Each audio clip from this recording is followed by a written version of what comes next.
the Skolt Sami tradition, important meetings take place in a circle. Coming together in this way means that each person comes to the table as an equal. In autumn 2023, a group of Arctic youth and early career professionals came together from across the globe to participate in a sharing circle in the village of Sevettijärvi, also known as Sevettijärvi, in Sami, Sami land in Northern Finland. We came from different backgrounds, different professions, and different cultures.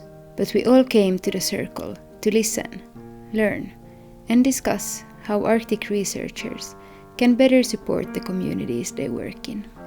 We heard from invited speakers and other participants about important projects from across the circumpolar north. Projects addressing the reclamation of indigenous Arctic land, rights, cultures, and languages, as well as collaboration and co-creation between Arctic communities and scientific researchers.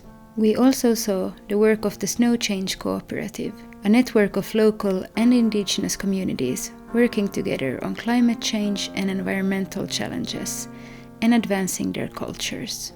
We saw the rewilding work accomplished by Snow Change, visiting nearby restored rivers and forests. We spoke with local community members, learned about Sami culture, and were honored to be invited to take part in several Sami traditions.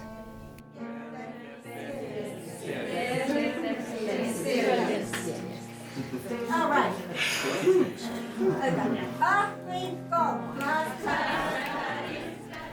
But perhaps most importantly, we were able to speak to each other. I have a deep-seated history with red salmon because I'm from the red salmon region of Alaska and Bristol Bay, and I'm a sixth-generation women commercial fisher.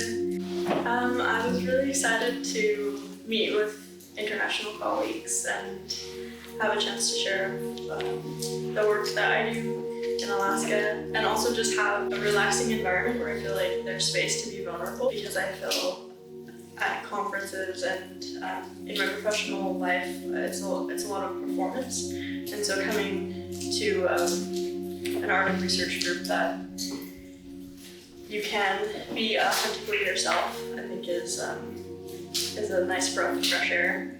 The first day I was super jet lagged, but going to the reindeer corral, I could really feel the history of this place and start to understand more of the culture of Sami here. And I've never had that hands-on experience with other people's indigenous land and way of life. This is where the reindeer hooves are clicking in thousands when the reindeer roundup happens. I was really impressed with how uninhibited everyone was with their emotions. I think a lot of people brought up about how in academia, sometimes there's this push to be professional at all times, but I really think the most authentically professional that you can be is when you're sincere and when you're very passionate about what you do. And so there were tears, and there were lots of hugs, and there were swear words, and just very uncomfortable but heartfelt stories. And I think it was just a testament to how much we really care about being better. The sharing circle brought together people with vastly different experiences, but a like-minded resolve to use science as a force for good in the Arctic.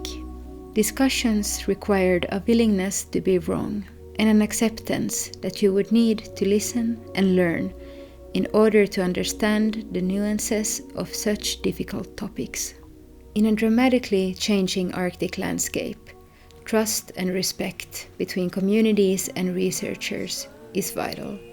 The sharing circle provided a space for necessary open dialogue, facilitating the development of new, promising relationships.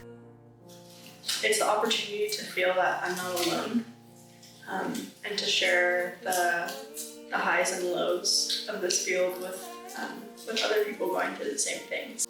To just have community and support is always appreciated. I think it was very enlightening to hear everyone talk about their own struggles with trying to either connect to a greater degree or to reconnect with their heritage. And I think it was just a beautiful example of how, like, regardless of where we come from or what we look like or who we want to be, we're all human and we have a lot of the same similarities. The Arctic is a wonderful and unique place. Sadly, it is also vulnerable. We will need connections like the ones we made during the sharing circle, if we hope to keep the Arctic resilient in the face of change. Open